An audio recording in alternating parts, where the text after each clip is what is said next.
Uncle आप कुछ कह रहे हैं? हाँ जी, हम कुछ कह रहे हैं भी ਪਹਿਲਾਂ ਸਾਨੂੰ ਇਹਨੇ ਜੋਗੀ ਨੇ ਕਈਆਂ ਮਤਲਬ ਸਾਨੂੰ ਬਾਟਾ ਗਿਆ ਬਈ ਇਹ ਵੱਖਵਾਦੀ ਹੈ, ਇਹ ਅੱਤਵਾਦੀ ਹੈ, ਇਹ ਮਾਓਵਾਦੀ ਹੈ और मुसलमानों ਨੂੰ ਇਹਨੇ आख्या भी भागो, ये तुम्हारा देश नहीं, ये इसका देश नहींगा, इसका देश नहींगा। कोई त्यौहार आवे ਅਸੀਂ ਮਿਲ ਕੇ ਮਨਾਉਣੇ ਆ, ਅਸੀਂ ਭਾਈ ਭਾਈ ਆ। ਇਹ ਕਿਸਾਨਾਂ ਨੂੰ ਬਾਟਣਾ ਚਾਹੁੰਦੇ ਆ, ਇਹ ਸਰਕਾਰ ਕਿਸਾਨਾਂ ਨੂੰ ਬਾਟਣਾ ਚਾਹੁੰਦੀ। ਵਾਅਦੇ ਇਹਨੇ ਬੜੇ ਬੜੇ ਕੀਤੇ ਔਰ ਹੁਣ ਬਾਟਦੀ ਆ। ਇਹ ਕਿਸਾਨ ਦੀ ਮਤਲਬ ਇਹ ਸਰਕਾਰ ਦੀ ਇੱਥੋਂ ਤੱਕ ਨੀਤੀ ਹੋ ਗਈ ਆ, ਇਹ ਮੀਆਂ ਬੀਬੀ ਨੂੰ ਵੀ ਨਖੇੜਨਾ ਚਾਹੁੰਦੇ ਆ।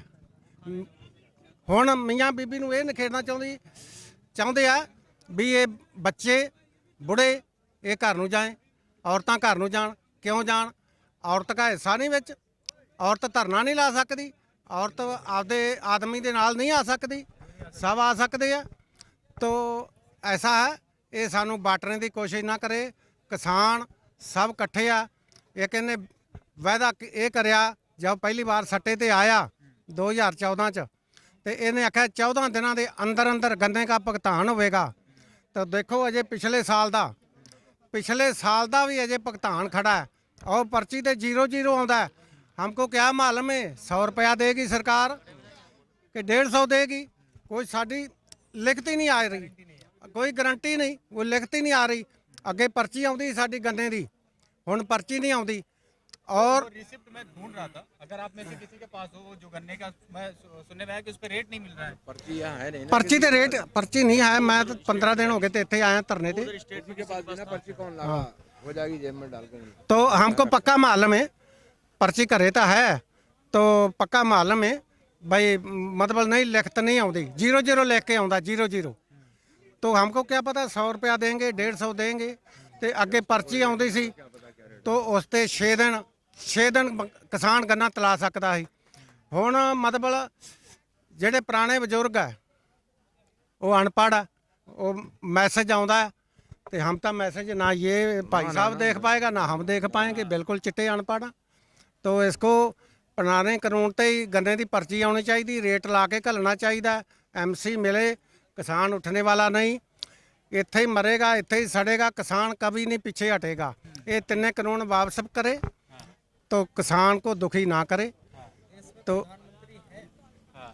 नहीं है नहीं, मेरी बात सुनो ना, मेरी बात सुनो आप। देश में प्रधानमंत्री है, क्यों नहीं है? होते तो इनके पास नहीं आते। जिन्होंने जीता वो अलग बात होगी। देखो कैसे अलग बात होगी। नहीं ऐसा नहीं, मेरी बात सुनो ध्यान से, मेरी बात सुनना भाई, और इसको दिखाना भी जरूर, डरना मत और काटना मत स्पीच। सन 2013 में मनमोहन सिंह की सरकार थी, काम अच्छा किया, देश को उड़ाया और दिखाया। 8.5 GDP थी, जिनको हमें जैसे गरीबों को पता भी नहीं मनमोहन सिंह की सरकार आई कब थी और GDP क्या थी और आज देश की व्यवस्था क्या है।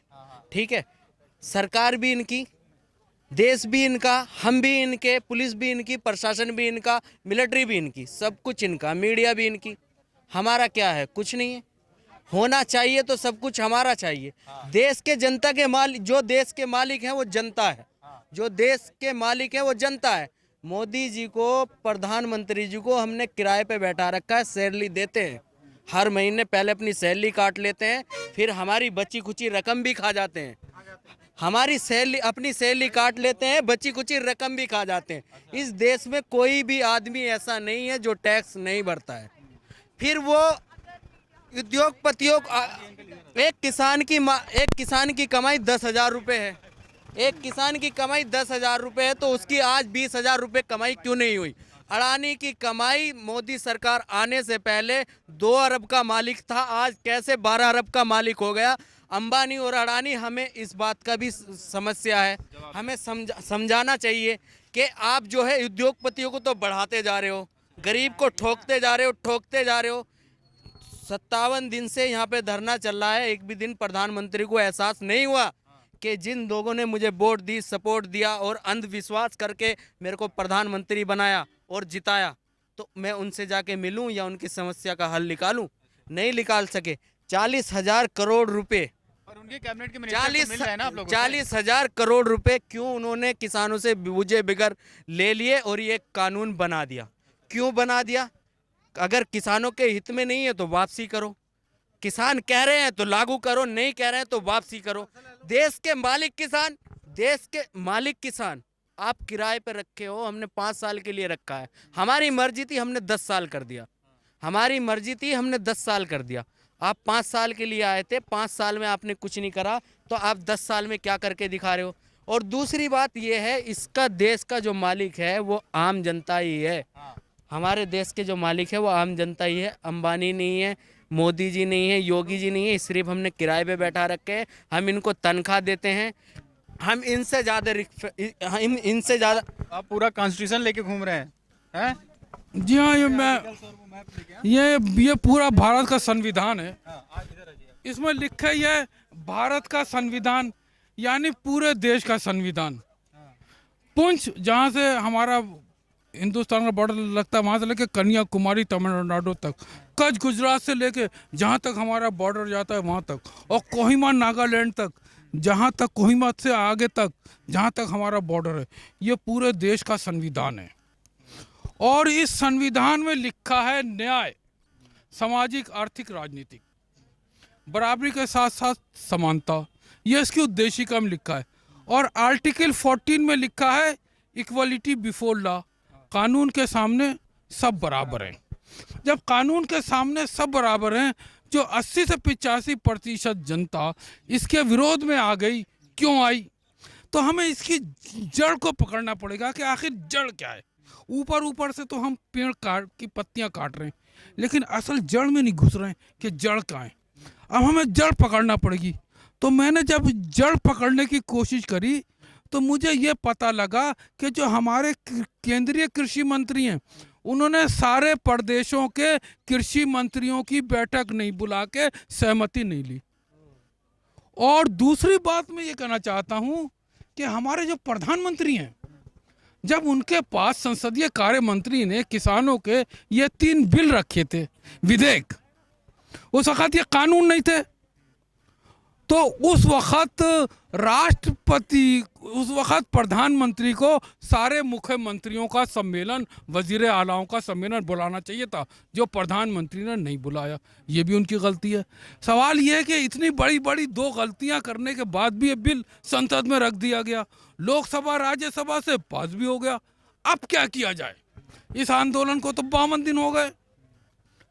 अब हमें इस आंदोलन को हम कैसे, देश को कैसे चलाना है?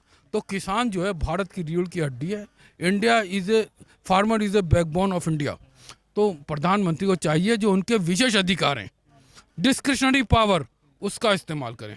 और प्रधानमंत्री के पास ये अधिकार हैं कि वो जब चाहें केंद्रीय मंत्रिमंडल की बैठक बुला सकते हैं। कोई भी निर्णय जो पिछला पड़ा हो, वर्तमान में हो, आगे का हो, उसके ऊपर निर्णय ले सकते हैं। ये विशेष अधिकार प्राइम मिनिस्टर को है, प्रधानमंत्री को, क्योंकि इसको इंग्लिश में लिखा है union cabinet has right to take a decision which is pending for a long और करंट मैटर और future matter under the leadership of prime minister. Prime minister have a discretionary power. तो हम चाहेंगे discretionary power is called विशेष अधिकार। तो हम प्रधानमंत्री कहेंगे कि विशेष अधिकार का इस्तेमाल करते हुए 5-10 मिनट में मैं लमदार अब्बास प्रधानमंत्री से ये कहूँगा कि आप कहूँगा नहीं, सिर्फ कह रहा हूँ, सिर्फ अनुरोध कर रहा हूँ उनसे। मैं कह नहीं सकता, आदेश नहीं दे सकता, क्योंकि उनका सम्मान भी करना है। तो मैं कहूँगा कि वो तुरंत जाएं राष्ट्रपति के पास और एक अध्यादेश जो है वो गैजेट जिसे कहते हैं वो जारी कर दे। गैजेट से भी काम चलेगा। अगर प्रधानमंत्री कहते हैं गैजेट से काम नहीं चलता है तो वो संसद का अधिवेशन बुलाएं, जिस तरह से बिल पास किया लोकसभा से उसी तरह से वापस ले लें। मुझे आशा है कि प्रधानमंत्री इसको पास कर देंगे और जो मेक इन इंडिया के साथ मेक फॉर इंडिया करेंगे। हमारे जो कि कृषि के साथ साथ उद्योग की उत्पादकता बढ़ाएंगे। और मैं प्रधानमंत्री और अपने फाइनेंस मिनिस्टर से अंत में कहूँगा कि ये जो भारत का संविधान है और ये जो इसमें लिखा है सत्यमेव जयते, और ये सारे के सारे आर्टिकल लिखे हुए, और इसको देखते हुए हमारे प्रधानमंत्री और हमारे वित्त मंत्री जब बजट बनाएंगे तो हमारी जो न्यूक्लियर एनर्जी और केमिकल एनर्जी है इसको एग्रीकल्चर और इंडस्ट्री के ऊपर लगाएंगे। खतरनाक हथियार बनाने के लिए नहीं, मानवता को बचाने के लिए, मानवता को नष्ट करने के लिए।